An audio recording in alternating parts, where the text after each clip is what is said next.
Welcome back. In this tutorial, we will learn what we mean by measure of variation. So, what is actually mean, median, mode? First, we will start with symmetrical distribution. When we talk about symmetrical distribution, it's also known as normal distribution. In this distribution, you have mean, median, and mode.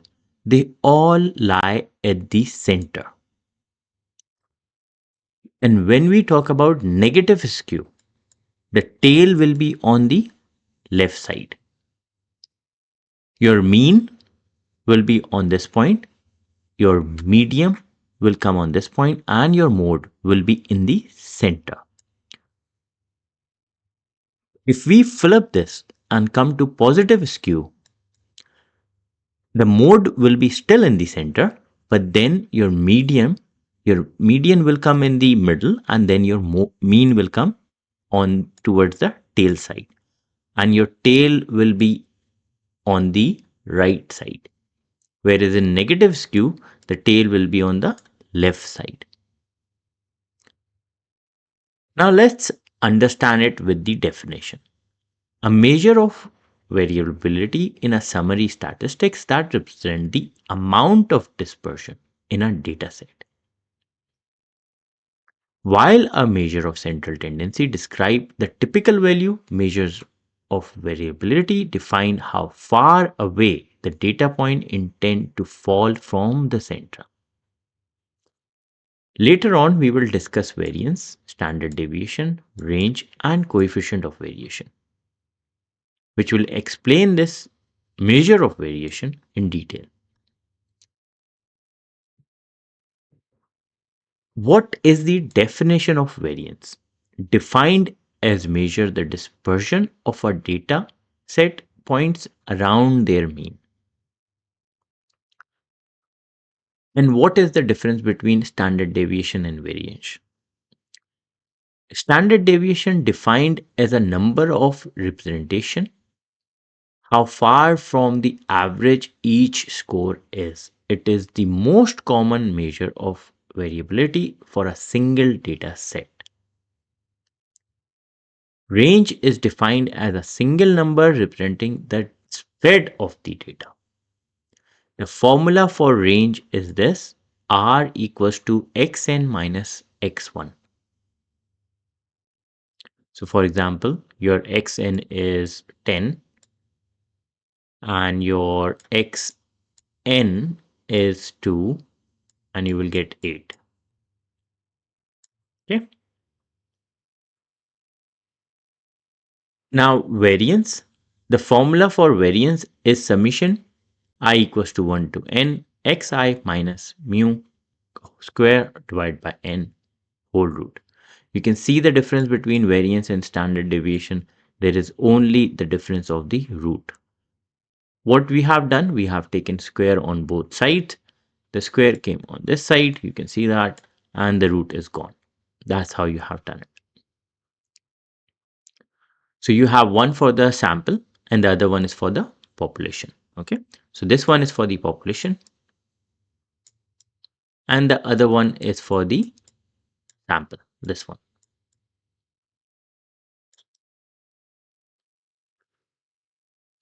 What is degree of freedom? The amount of the value in the system free to vary. We will discuss this in detail. What do we mean by degree of freedom?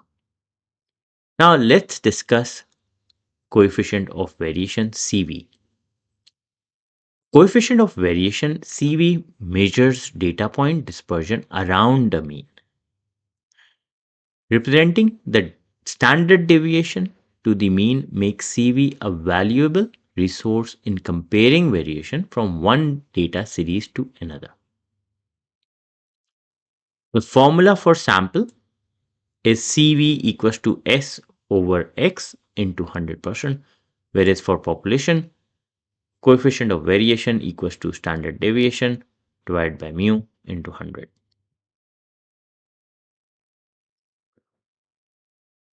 Now let's solve this and try to understand coefficient of variation.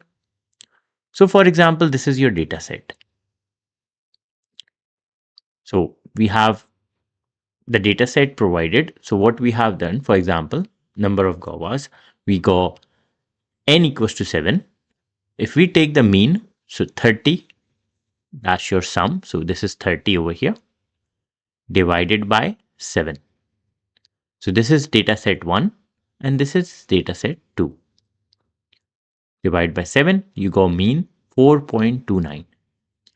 We'll put that in standard deviation formula. This is the standard deviation formula. After putting that and solving this, which is simple, you can see that. So what we have done, this is the x1 and we have taken the square of this on this side. And this is the data set 2. So this is, I'll write down over here. This is 2 and this is 1, okay? So we have taken a square on this side, like 3 square, 9, 5 square, 25, 6, 36, you can see that. So it's easy to solve this. Xn square divided by n minus xn over n, you take the like whole square to it. You put that in the formula, you got 19.43 minus 18.40 root, it's equivalent to 1.01. This is your standard deviation. Now let's solve the coefficient of variation for the same question. CV equals to standard deviation divided by x into 100. So that's, you already got the standard deviation, which is over here, 1.01. Divided by 4.29 into 100, you got 23.54. Now this is data set 2. In data set 2, you have exactly the mean is 30. Yeah. And what we have done, we have like, put that into the sim. So you can see that mean over here is the same as this mean. Now we put that into the standard deviation formula and we got the answer 2.81. After solving it into the coefficient of variation, we can see that it's 65.50. Now, how to interpret this in this 65.50 with 23.54. So 65.5% variation is there in this data set compared to in the other data set is 23.54. So which one is the best to choose? This is how you decide. This one got more variation compared to this one.